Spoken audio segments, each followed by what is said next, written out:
চায়নাতে কি হয় যে আমি টাকাগুলো উঠালাম, জাস্ট টাকাগুলো কত চকচক করতেছে দেখেন, যে টাকা উঠালাম আবার এখন একটা কার্ডে ডিপোজিট করতে হবে, ক্যাশ ইউজ আমি করতে পারবো কিন্তু অনেক প্যারা হয়ে যাবে। এই কারণে এই চায়নাতে টাকাগুলো অনেক নতুন থাকে, একদম পুরো চকচক করে, পুরো 100 টাকার নোট, এদের ম্যাক্সিমাম নোটটা। তো এইটা হচ্ছে বিষয়, ওইটা আমি পিন কোডটা দিয়ে নিই, নাহলে আবার আটকে যাবে।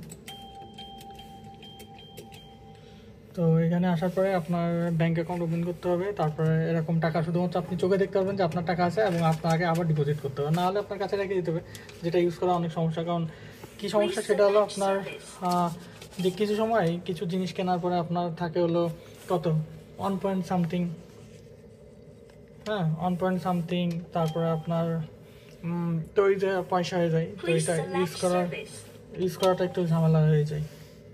এই যে আমি মনে হয় এখন ভিডিও করছি, তাই এখন টাকা ডিপোজিট নিবে না, আমাকে এটা করতেছে দেখাচ্ছে যে এটা সমস্যার কারণে এটিএম,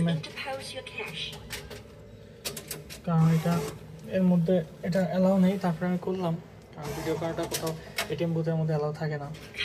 যাই হোক, নিচে ব্যাঙ্ক কার্ডটা নিচে।